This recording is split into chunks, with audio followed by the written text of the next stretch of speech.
ഗുജറാത്ത് വഴി 15 പാകിസ്ഥാൻ സ്വദേശികളാണ് നുഴഞ്ഞുകയറാൻ ശ്രമിച്ചത്. ഇത്തരം വാർത്തകൾ നാം മുൻപ് കേട്ടിട്ടുള്ളത് കാശ്മീരുമായി ബന്ധപ്പെട്ടാണ്. എന്തുകൊണ്ടായിരിക്കും ഇങ്ങനെ ഗുജറാത്ത് വഴി ഒരു നീക്കം? ഗുജറാത്ത് വഴിയുള്ള ഈ നീക്കം ആദ്യത്തേതല്ല. നമ്മൾ 2008 നവംബർ 26 മറന്നുപോയോ? അന്ന് നോക്കൂ, 10 പേരാണ് ഒരു മത്സ്യബന്ധന ബോട്ടിൽ മത്സ്യത്തൊഴിലാളികൾ എന്ന വ്യാജേന ബോംബെ തുറമുഖത്തേക്ക് വന്ന് കയറിയത്, അല്ലേ? ഈ ഗുജറാത്തിലും മത്സ്യത്തൊഴിലാളികൾ മത്സ്യബന്ധന ബോട്ടിലാണ് വന്നിരിക്കുന്നത്. ഇവർ പാക് സ്വദേശികളാണെന്ന് വ്യക്തമാണ്. കൂടുതൽ വിവരങ്ങൾ പുറത്തു വന്നിട്ടില്ല. ഇവരെ പിടികൂടിയപ്പോൾ BSF ആണ് ഇവരെ പിടികൂടിയത്. അത് ഈ ഗുജറാത്തിലെ ബോർഡർ ഔട്ട് പോസ്റ്റ് BOP, അതിലെ BBKക്ക് സമീപത്തു നിന്നാണ് ഇവർ പിടിയിലാകുന്നത്. അപ്പോൾ ഇവരുടെ ബോട്ടിൽ എന്തൊക്കെ ഉണ്ടായിരുന്നു, ഇവരായുധങ്ങളുണ്ടോ തുടങ്ങിയ കാര്യങ്ങൾ പുറത്തു വരാനുണ്ട്. അതീവ രഹസ്യമായിട്ടാണ് ഈ കാര്യങ്ങൾ മുന്നോട്ട് കൊണ്ടുപോകുന്നത്, അന്വേഷണം മുന്നോട്ട് പോകുന്നത്. എന്തായാലും ഇവർ പ്രാഥമിക വിവരം കൊടുത്തിരിക്കുന്നത് ഇവർ മത്സ്യത്തൊഴിലാളികൾ ആണെന്നാണ്. പക്ഷേ അത് നമ്മുടെ സൈന്യമോ ഗുജറാത്ത് പോലീസോ ഒന്നും വിശ്വസിച്ചിട്ടില്ല. അവരെ വിശദമായിട്ട് ചോദ്യം ചെയ്തു വരുന്നു. ബോട്ട് കൃത്യമായിട്ട് പരിശോധിച്ചു. ദുരൂഹതയുണ്ട് എന്നാണ് ഇപ്പോൾ ലഭിക്കുന്ന വിവരം. എന്തായാലും നമുക്ക് കുറച്ചുകൂടെ കാത്തിരുന്നാൽ കൂടുതൽ വിവരങ്ങൾ ലഭിക്കും. പക്ഷെ ഇതിനകത്തൊരു ഈ പറഞ്ഞതുപോലെ മുൻ അനുഭവം നമുക്കുണ്ട്. എന്താണ്? 2008 നവംബർ 26 സംഭവിച്ച ദുരന്തം നമുക്ക് എന്താണെന്ന് അറിയാം, അല്ലേ? അല്ല, അത് മറ്റൊരു കാര്യമാണെങ്കിലും ഈ ജമ്മു കാശ്മീരിൽ കുറച്ച് നാളുകളായി സുരക്ഷ ശക്തമാക്കിയിരിക്കുകയാണ്. ഏറ്റവും വരുന്ന പുതിയ വാർത്തകൾ ഈ തീവ്രവാദ ക്യാമ്പുകളെല്ലാം ഉപേക്ഷിച്ച് തീവ്രവാദികൾ നാടുവിടുകയാണ്. ആ രീതിയിലേക്ക് മാറുന്ന ഒരു സാഹചര്യമുണ്ട്. അതുകൊണ്ടാണോ മറ്റു ഇടങ്ങളിലേക്ക് ഈ തീവ്രവാദികൾ അവരുടെ ചൂട് മാറ്റുന്നത്? തീർച്ചയായിട്ടും അത് അവിടെ മാത്രമല്ല, ഈ കാശ്മീരിൽ മാത്രമല്ല. ശ്രീജിത്ത് ഇപ്പോൾ പറഞ്ഞതുപോലെ കാശ്മീരിൽ തീവ്രവാദ ക്യാമ്പുകളെല്ലാം ഉപേക്ഷിച്ച് ആൾക്കാർ ജീവിതത്തിലേക്ക് മടങ്ങി വരുന്നു. അവർ ജോലി ചെയ്ത് ജീവിക്കുന്നു, പണിയെടുത്ത് അധ്വാനിച്ച് വിയർപ്പ് കൊണ്ട് അന്നം ഭക്ഷിക്കുന്നു. അതേസമയം നമ്മളെ അത്ഭുതപ്പെടുത്തുന്ന മറ്റൊരു കാര്യം POKയിലാണ്. POKയിൽ ആളുകൾ വ്യാപകമായിട്ട് ഈ തീവ്രവാദ ക്യാമ്പുകൾ ഉപേക്ഷിക്കുകയാണ്. ഏതാണ്ട് 1 കോടിക്കടുത്ത് 90 ലക്ഷത്തിന് മുകളിലാണ് അവിടുത്തെ POKയിലെ ജനസംഖ്യ. അവർ വ്യാപകമായിട്ട് ഈ തീവ്രവാദ ക്യാമ്പുകളെ ബഹിഷ്കരിക്കുന്നു. തീവ്രവാദവുമായിട്ട് വരുന്ന, തീവ്രവാദം പരിശീലിപ്പിക്കാനും ആയുധ പരിശീലനത്തിനും ഒക്കെ ആയിട്ട് വരുന്ന പാക് സൈനികരെയും ISI ഏജന്റുമാരെയും അവർ അവിടുന്ന് മടക്കി അയക്കുകയാണ്, ബഹിഷ്കരിക്കുകയാണ്. വലിയ തോതിൽ അവർക്കെതിരെ പ്രതിഷേധവും ഉയരുന്നുണ്ട് അവിടെ. ഇത് കാശ്മീരിൽ മാത്രമല്ല, നമുക്ക് ഈ പഞ്ചാബ് അതിർത്തിയിലും നമ്മുടെ സുരക്ഷ വളരെ ശക്തമാണ്. BSF, പഞ്ചാബ്, രാജസ്ഥാൻ, ഇങ്ങനെയാണത് വരുന്നത്. ഇവിടെ ഈ ഭാഗത്ത് പഴുതടച്ച സുരക്ഷ ഉണ്ടായതോടുകൂടി ഒരു വിധത്തിലും നുഴഞ്ഞുകയറ്റം സാധിക്കുന്നില്ല എന്ന് മനസ്സിലായപ്പോഴാണ് അവർ ഈ ഗുജറാത്ത് തീരത്തുകൂടെ ഇന്ത്യയിലേക്ക് നുഴഞ്ഞു കയറാൻ ശ്രമം നടത്തുന്നത് എന്ന റിപ്പോർട്ട് നമുക്ക് ഇന്ത്യ ഗവൺമെൻറ്റിൻ്റെ മുന്നിലുണ്ട്. നമ്മുടെ രഹസ്യാന്വേഷണ വിഭാഗമടക്കം അത്തരം കാര്യങ്ങൾ ഗുജറാത്ത് തീരത്ത് സുരക്ഷ ശക്തമാക്കണം, മഹാരാഷ്ട്ര തീരത്ത് സുരക്ഷ ശക്തമാക്കണം. എന്തിനിങ്ങ് കൊച്ചു കേരളത്തിൻ്റെ തീരത്ത് പോലും കഴിഞ്ഞ ദിവസം അമിത്ഷാ ഇവിടെ വന്നപ്പോൾ പറഞ്ഞ എന്താണ്? ഏറ്റവും ദുർബലമായ തീരസുരക്ഷ തീര സംരക്ഷണം ഏർപ്പെടുത്തിയിരിക്കുന്നത് കേരളത്തിലാണെന്നാണ് അദ്ദേഹം പറഞ്ഞത്. നോക്കൂ, അദ്ദേഹം ഇന്ത്യയുടെ ആഭ്യന്തരമന്ത്രിയാണ്. അദ്ദേഹം വെറുതെ വീൺവാക്ക് പറയില്ല. ഇത്തരം കാര്യങ്ങളിൽ ഒരിക്കലും രാഷ്ട്രീയം കലർത്താൻ പാടില്ല. അത് ഒരു ആഭ്യന്തരമന്ത്രിയും അങ്ങനെ രാഷ്ട്രീയം കലർത്തിയിട്ടില്ല. ഇവിടെ കോൺഗ്രസ് ഭരിച്ചിരുന്നപ്പോഴും BJP ഭരിച്ചിരുന്നപ്പോഴും ജനതാ പാർട്ടി ഭരിച്ചിരുന്നപ്പോഴും ജനതാദൾ ഭരിച്ചിരുന്നപ്പോഴും ഒക്കെ നമുക്കറിയാം, ആഭ്യന്തര കാര്യങ്ങളിൽ ഈ പറയുന്നത് പോലെ നമ്മുടെ ഇന്റേണൽ സെക്യൂരിറ്റി, ആഭ്യന്തര സുരക്ഷ, അതിൽ ഒരു ഗവൺമെൻറ്റും വെള്ളം ചേർക്കാൻ തയ്യാറാകില്ല. അവരുടെ അറിവില്ലായ്മ കൊണ്ടല്ലെങ്കിൽ അവരുടെ ശ്രദ്ധയിൽപ്പെടാതെ എന്തെങ്കിലുമൊക്കെ പോകുന്നെങ്കിലേ ഉള്ളൂ. പക്ഷേ നമ്മുടെ രഹസ്യാന്വേഷണ വിഭാഗം കൊടുക്കുന്ന റിപ്പോർട്ടുകൾക്കനുസരിച്ച് വളരെ ശക്തമായ നടപടികൾ കാലാകാലങ്ങളിലായിട്ട് എടുത്തു വന്നിട്ടുണ്ട്. അതിൻ്റെ ഭാഗമായിട്ടാണ് അമിത്ഷാ ഇപ്പോൾ പറഞ്ഞത്. കേരളത്തിൽ വന്നപ്പോൾ അദ്ദേഹം പറഞ്ഞു, ഏറ്റവും ദുർബലമായ തീര സംരക്ഷണം നടത്തുന്നത് കേരളത്തിലാണ്. ഇത് നമ്മുടെ ഈ പടിഞ്ഞാറൻ അതിർത്തി കടലോര മേഖലയാണ്. തീരദേശത്ത് വലിയ രീതിയിൽ നമുക്ക് നീണ്ട തീരദേശമുണ്ട്. അവിടെ ഈ മഹാരാഷ്ട്രയിലാകട്ടെ, ഗുജറാത്തിലാകട്ടെ, കർണാടകയിലാകട്ടെ ആ തീര സുരക്ഷ ഒരുക്കുന്നതിൽ വലിയ പങ്ക് അതത് സംസ്ഥാനങ്ങളിലെ പോലീസും അവിടുത്തെ സുരക്ഷാ ഏജൻസികളും അത് നിർവഹിക്കുന്നുണ്ട്. പക്ഷെ കേരളത്തിൽ അങ്ങനെ അല്ല എന്ന് അദ്ദേഹം പറഞ്ഞു. ഈ കാര്യം നമ്മൾ കേരളവുമായിട്ട് ചേർത്ത് വേണം കൂട്ടി വായിക്കേണ്ടത്. അത് ഒന്നാമത്തെ കാര്യം. രണ്ടാമത്തെ കാര്യം, ഞാൻ ആദ്യം പറഞ്ഞതുപോലെ മുംബൈ അറ്റാക്ക് നമുക്ക് നൽകുന്ന പാഠം വളരെ വലുതാണ്.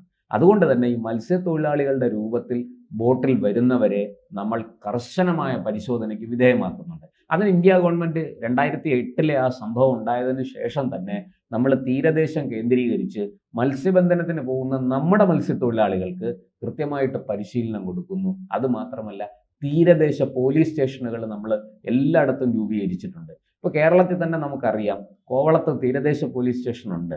അതുപോലെ തന്നെ ഓരോ ജില്ലകളിലും, കടലോര ജില്ലകളിൽ കൃത്യമായിട്ട് തീരദേശ പോലീസ് സ്റ്റേഷനുകളുണ്ട്. ആ തീരദേശ പോലീസ് സ്റ്റേഷനുകളുമായി ബന്ധപ്പെട്ട് മത്സ്യത്തൊഴിലാളികൾക്ക് കൃത്യമായ പരിശീലനം, അപരിചിതമായ ബോട്ടുകൾ, അതുപോലെ തന്നെ ഈ ദുരൂഹമായ സാഹചര്യത്തിൽ കാണുന്ന ബോട്ടുകൾ, ചെറിയ വള്ളങ്ങൾ, ഇതൊക്കെ കണ്ടാൽ എന്ത് ചെയ്യണം എന്ന കാര്യത്തിൽ അവർക്ക് പ്രത്യേകം പരിശീലനം കൊടുത്തിട്ടുണ്ട്. ഇങ്ങനെ നമ്മൾ വളരെ ആഴത്തിലും വിപുലവുമായ രീതിയിൽ സുരക്ഷ ഏർപ്പെടുത്തിയിട്ടുണ്ട്.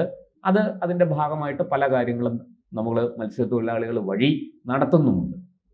ഇരിക്കട്ടെ, ഇപ്പോൾ ഈ പാകിസ്ഥാനിൽ നിന്ന് 15 പേര് ഈ പറഞ്ഞതുപോലെ മത്സ്യബന്ധന ബോട്ടിൽ എത്തി എന്നുള്ളത് മാത്രമല്ല, അങ്ങ് ബംഗാളിൽ നേരെ വിപരീത ദിശയിലുള്ളൊരു സംസ്ഥാനമാണ് ബംഗാൾ. അവിടെ ഈ 24 പർഗാനാസ് എന്ന് പറയുന്ന അതിർത്തി ജില്ല, ആ അതിർത്തി ജില്ലയിൽ ഒരു ബംഗ്ലാദേശി നുഴഞ്ഞുകയറ്റക്കാരനെ പിടിച്ചു. അയാൾ ബംഗ്ലാദേശ് പോലീസിലെ ഒരു ഉന്നത ഉദ്യോഗസ്ഥനാണ്. അയാളെ ഇപ്പോൾ അറസ്റ്റ് ചെയ്തിട്ടുണ്ട്. അത് ഈ പറയുന്നത് പോലെ അവിടുത്തെ ഒരു ഔട്ട് പോസ്റ്റിൽ വെച്ചാണ് അറസ്റ്റ് ചെയ്യുന്നത്.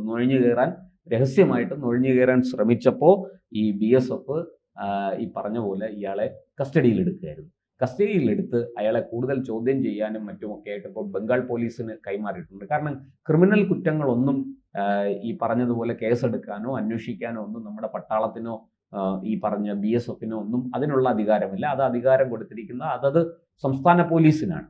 ഗുജറാത്തിലും അറസ്റ്റ് ചെയ്യപ്പെട്ട 15 പേരെ കൃത്യമായിട്ട് ഗുജറാത്ത് പോലീസിന് കൈമാറിയിട്ടുണ്ട് BSF. അതിൻ്റെ തുടരന്വേഷണം നടക്കുകയാണ്. പക്ഷെ നമ്മളെ ഞെട്ടിപ്പിക്കുന്ന ഒരു കാര്യം, ഇപ്പുറത്ത് 15 പേര് നുഴഞ്ഞു കയറാൻ ശ്രമിച്ചപ്പോൾ ഗുജറാത്തിൽ അറസ്റ്റിലായി. നേരെ വിപരീത ദിശയിൽ അതിൻ്റെ നേരെ ഓപ്പോസിറ്റ് കിടക്കുന്ന അതിർത്തി ഒരു സംസ്ഥാനമാണ് ബംഗാൾ. ആ ബംഗാളിലും സമാനമായ സംഭവം നടന്നിരിക്കുന്നു. പക്ഷെ ഒരാളെയാണ് അറസ്റ്റ് ചെയ്തിരിക്കുന്നത്. കൂടുതൽ ആൾക്കാർ അതിൽ ഉൾപ്പെട്ടിട്ടുണ്ടോ, നുഴഞ്ഞു കയറാൻ ശ്രമിച്ചത് വലിയൊരു സംഘമാണോ തുടങ്ങിയ വിവരങ്ങളൊന്നും പുറത്തു വന്നിട്ടില്ല. അതൊക്കെ BSF വളരെ രഹസ്യമാക്കി വെച്ചിരിക്കുന്നു. അന്വേഷണം നടക്കുകയാണ്. അത് നമുക്ക് പുറത്തിപ്പം വിടാൻ സാധിക്കില്ല.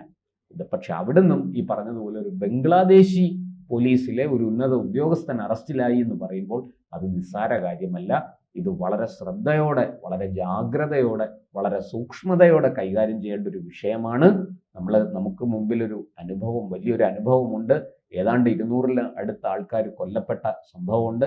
അന്ന് 10 പേരാണ് ആ ബോട്ടിൽ ഉണ്ടായിരുന്നതെങ്കിൽ ഇന്ന് 15 പേരടങ്ങിയ ഒരു സംഘത്തെയാണ് മത്സ്യത്തൊഴിലാളികളുടെ രൂപത്തിൽ പിടികൂടപ്പെട്ടിരിക്കുന്നത്. കൂടുതൽ ആഴത്തിലുള്ള അന്വേഷണം ആവശ്യമാണ്. അതിലേക്ക് ഏജൻസികൾ പോകുമെന്ന് തന്നെയാണ് നമ്മുടെ പ്രതീക്ഷ. ഈ പറഞ്ഞതുപോലെ ഗുജറാത്ത് തീരത്ത് മാത്രമല്ല, അപ്പുറത്ത് ബംഗാളിലും സമാനമായ സംഭവം ഉണ്ടായത്. രണ്ടും ഒരേ ദിവസം ഉണ്ടായതാണ്. പെഹൽഗാമിന് ശേഷം ഇത്തരം വിഷയങ്ങൾ ഇന്ത്യ വലിയ രീതിയിൽ ജാഗ്രത പുലർത്തുന്നുണ്ടല്ലോ. ഈ നുഴഞ്ഞുകയറ്റത്തെ വലിയ രീതിയിൽ പ്രതിരോധിക്കുന്നു. നമ്മുടെ രാജ്യത്തുള്ള കുടിയേറ്റക്കാരുണ്ടല്ലോ, ബംഗ്ലാദേശിൽ നിന്ന് റോഹിംഗ്യ മുസ്ലിങ്ങളെല്ലാം വലിയ രീതിയിൽ ഇന്ത്യയിലേക്ക് കടന്നു കയറിയിട്ടുണ്ട്. ഇവർ ഈ ഭീകരവാദ പ്രവർത്തനങ്ങൾ നടത്തിയില്ലെങ്കിലും നമ്മുടെ ഇടയിൽ നിന്നും ഈ ക്രിമിനൽ പ്രവർത്തനങ്ങൾ നടത്തുന്നത് പതിവായിട്ടുണ്ട്. വളരെ ശരിയാണ്. ക്രമസമാധാന നില തകർക്കുന്നതിൽ ഇവർക്കൊക്കെ വലിയ പങ്കുണ്ട്. ഒന്നാമത്തെ കാര്യം, ഇവർക്ക് നിയമം ബാധകമല്ല. അവര് ഈ പറയുന്ന പോലെ അഭയാർത്ഥികളായിട്ട് വന്നതാണ്. അവനെ സംബന്ധിച്ച് എപ്പോൾ വേണമെങ്കിലും അവർ മരിക്കാം. ഈ പറഞ്ഞതുപോലെ ഈ റോഹിംഗ്യകളൊക്കെ ബോട്ടിലും അതിലും ഇതിലും ഒക്കെ ആയിട്ട് കടൽ കടന്ന് വരാൻ ശ്രമിച്ചപ്പോൾ മരിച്ചുപോയ ഒരുപാട് പേരുണ്ട്. അവിടെ നടക്കുന്ന വംശീയ പ്രശ്നങ്ങളാണ്. അത് നമുക്കൊന്നും ചെയ്യാൻ പറ്റില്ല. നമ്മളല്ല അതിന് ഉത്തരവാദികൾ. ഈ വംശീയ പ്രശ്നങ്ങൾക്ക് ഇരയാക്കപ്പെട്ട് രക്ഷ തേടി ഇന്ത്യയിലേക്ക് വരുന്നവർ ജീവനും കൈപ്പിടിച്ചാണ് വരുന്നത്. അവരെ സംബന്ധിച്ച് 1 മിനിറ്റ് അധികം ജീവിച്ചാൽ അത്രയും ലാഭം എന്ന് വിചാരിക്കുന്നവരാണ്. അങ്ങനെയുള്ളവർ അന്തം വിട്ട പ്രതി എന്തു ചെയ്യും എന്നൊരു ചൊല്ലുണ്ട്. ഇവിടെ ഇന്ത്യയിൽ വന്നാലും അവരെ സംബന്ധിച്ച് അവർക്ക് എല്ലാ അർത്ഥത്തിലും അവരുടെ നിലനിൽപ്പ് അപകടത്തിലാണ്. അപ്പോൾ പിന്നെ കിട്ടുന്നത് എന്തും ചെയ്യുക, വിശപ്പടക്കാനും നിലനിൽക്കാനും വേണ്ടിയിട്ട് എന്ത് നിയമലംഘനവും നടത്തുക, ആരെയും കൊള്ളയടിക്കുക, മോഷ്ടിക്കുക, വേണമെങ്കിൽ കൊലപാതകം നടത്തുക, ഇതെല്ലാം അവർ ചെയ്യും. അതുകൊണ്ട് ഇത്തരം ആൾക്കാർ നമുക്ക് വലിയ ക്രമസമാധാന പ്രശ്നം ഉണ്ടാക്കുമെന്നുള്ള കാര്യം തീർച്ചയാണ്. അതുകൊണ്ട് തന്നെയാണ് ഈ കുടിയേറ്റ നിയമം പരിഷ്കരിച്ച് ഇവരെ പുറത്താക്കാൻ, ഇത്തരം ആൾക്കാരെ നമ്മുടെ രാജ്യത്തിന് പുറത്താക്കാൻ, ബംഗ്ലാദേശിൽ നിന്നും നുഴഞ്ഞുകയറിയ ആൾക്കാരെ വളരെ കൃത്യമായിട്ട് ഗുജറാത്തിൽ നിന്നും ഡൽഹിയിൽ നിന്നും യു പിയിൽ നിന്നും ഒക്കെ കൃത്യമായിട്ട് പിടികൂടി, ബീഹാറിൽ നിന്ന് പോലും പിടികൂടി കൃത്യമായിട്ട് പുറത്താക്കിക്കൊണ്ടിരിക്കുകയാണ്, ഡീപ്പോർട്ട് ചെയ്തുകൊണ്ടിരിക്കുകയാണ്. ആ കാര്യങ്ങളിലൊക്കെ വളരെ കൃത്യമായ നടപടികൾ എടുക്കുന്നുണ്ട് അതത് സംസ്ഥാന സർക്കാരുകൾ. അക്കാര്യത്തിൽ അവരെ ഇപ്പോൾ ഈ പറഞ്ഞതുപോലെ മമത പോലും വലിയ എതിർപ്പൊക്കെ ഉയർത്തിയെങ്കിലും ഡീപ്പോർട്ട് ചെയ്യുമ്പോൾ അതിനെതിരെ ഒന്നും പറയുന്നില്ല, മിണ്ടുന്നില്ല. വളരെ കൃത്യമായിട്ട് അത് നടക്കുന്നു. അതുകൊണ്ട് അതീവ ജാഗ്രതയോടെ ഈ വിഷയത്തെ നമ്മൾ കാണണം. അത് വളരെ ശ്രദ്ധയോടെ തന്നെ കൈകാര്യം ചെയ്യുകയും വേണം.